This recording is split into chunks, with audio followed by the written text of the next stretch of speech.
ایک دو دفعہ ہم نے پہلے بھی اس پروگرام پہ اس کا ذکر کیا. دیکھیے بات یہ ہے کہ ایک حد تک نا بھارت کے پاس اسپیس تھی کہ وہ امریکہ کے ساتھ بھی تعلقات تھے. بائیڈن ایڈمنسٹریشن کے زمانے میں جب یہ معاملہ شروع ہوا روسو یوکرین والا، تو بھارت نے اپنی سفارتکاری کی. اس وقت بہت ڈیفٹ سفارتکاری لگتی تھی کیونکہ انہوں نے امریکہ سے جو ہے وہ کنسیشنز مانگی اور وہ کنسیشنز مل بھی گئیں ان کو، اور وہ روس سے تیل بھی لینا شروع ہو گئے، بھی ایران سے بھی تیل لیتے رہے.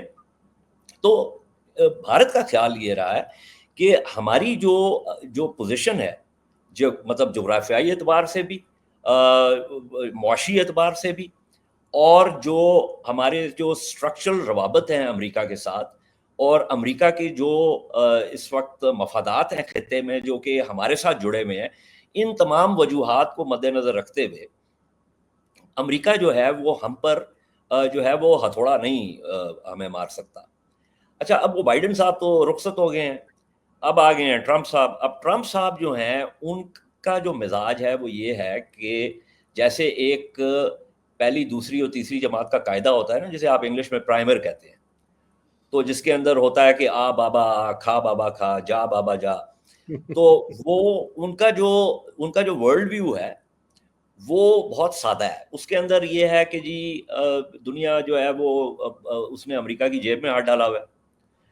اتحادی جو ہیں اور حلیف جو ہیں وہ پیسے خرچ نہیں کرتے اور امریکہ سے خرچہ لیتے ہیں، اور یہ کہ امریکہ جو ہے وہ مختلف جگہوں پہ پھنسا ہوا ہے اور یہ معاملات جو ہے امریکہ کو ان سے نکلنا ہے. تو یہ ٹرمپ صاحب کا. اچھا، اب بات کی ہے کہ دنیا پیچیدہ ہے.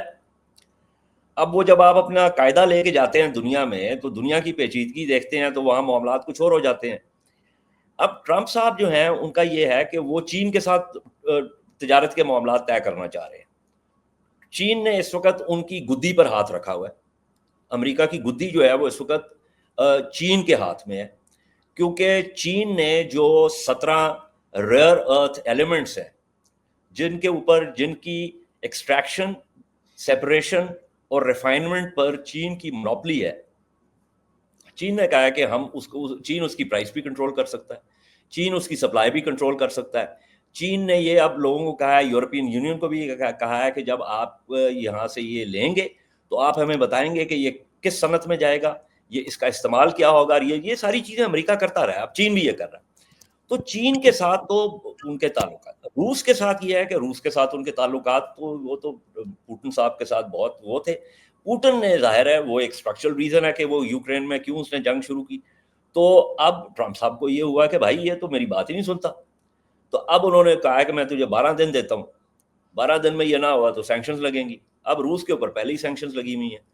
اب اس کا ملبہ جو ہے، اس کا بھی ملبہ، اور جو بھارت کے اپنے تعلقات کی جو وہ ہے کنڈیشن، جو بھی آپ اس کو لفظ استعمال کر لیں، امریکہ کے ساتھ ہے، اس کی وجہ سے بھی یہ معاملات جو ہیں امریکہ اور بھارت کے درمیان جو ہے وہ اس وقت منفیت کی طرف جا رہے ہیں. لیکن میں پھر یہ اس بات کو کہوں گا، اس کا کیویٹ یہ ہے، یا اس کا آپ یہ فٹ نوٹ کہہ لیں، call it what you will, کہ ابھی بھی کیونکہ گزشتہ 20-25 سال سے ایک اسٹریٹجک ڈیولپمنٹس ہوئی ہیں تعلقات میں بھارت اور امریکہ کی. اس میں بہت ساری جگہوں پہ کوآپریشن بھی ہو رہی ہے. اس وقت بہت سارے بھارتی باشندے اور امریکی بھارتی جو ہیں وہ تھنک ٹینکس میں بھی بیٹھے ہوئے ہیں، یونیورسٹیز میں بھی بیٹھے ہوئے ہیں. تو ظاہر ہے ان کی پوری کوشش یہ ہے کہ یہ کسی طریقے سے اس معاملے کو سدھار لیا جائے. اب وہ کس حد تک وہ سدھرتا ہے وہ دیکھنے سے تعلق رکھے گا. وہ میں بھی دیکھ رہا ہوں، آپ بھی دیکھ رہے ہیں، پروگرام بھی ادھر ہی ہے، تو انشاءاللہ اس کے اوپر پھر بات کریں گے کہ کس طرف جا رہے ہیں معاملات. رائٹ.